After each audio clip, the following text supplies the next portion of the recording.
સંદેશ ન્યૂઝમાં આપનું સ્વાગત છે। બોરસદ શહેરમાં જનજીવન સામાન્ય થાય તે માટે મિશન મોડ પર કાર્યરત જિલ્લા વહીવટીતંત્ર। બોરસદ શહેરમાં ગત દિવસોમાં થયેલ ભારે વરસાદને કારણે બોરસદ શહેરી વિસ્તારમાં અને ખાસ કરીને નીચાણવાળા વિસ્તારોમાં પાણી ભરાઈ ગયા હતા।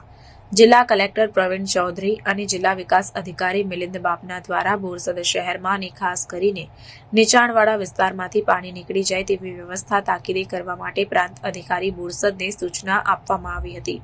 ગત દિવસોમાં રાજ્યના આરોગ્ય મંત્રી અને આણંદ જિલ્લાના પ્રભારી મંત્રી ઋષિકેશભાઈ પટેલે પણ બોરસદ શહેરી વિસ્તારમાં ભારે વરસાદથી નીચાણવાળા વિસ્તારમાં પાણી ભરાઈ ગયા હોય અને કોઈ પણ વ્યક્તિઓને કે પશુઓને નુકસાન થયું હોય તે બાબતની જાણકારી મેળવી હતી અને જિલ્લા વહીવટી તંત્રને બોરસદ શહેરમાં પીવાના પાણીનું ક્લોરિનેશન કરવા, વીજ પુરવઠો પૂર્વવત કરવા, સાફ સફાઈ કરવા, દવાનો છંટકાવ કરવા, મચ્છરનો ઉપદ્રવ ન થાય તે માટે ફોગિંગ કરવા વગેરે જેવી સૂચનાઓ આપી હતી।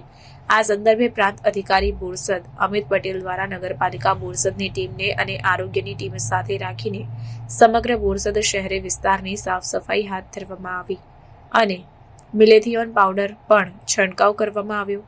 આ ઉપરાંત કોઈ રોગચાળો ફાટી ન નીકળે, આ ઉપરાંત મચ્છરોનો ઉપદ્રવ ન થાય તે માટે સમગ્ર શહેરમાં ફોગિંગ કરવામાં આવી રહ્યું છે તથા પીવાના પાણી માટે સુપર ક્લોરિનેશન કરવામાં આવ્યું છે। આરોગ્ય વિભાગ દ્વારા ધન્વંતરીનો રથ ફેરવીને લોકોના આરોગ્યની ચકાસણી પણ કરવામાં આવી રહી છે।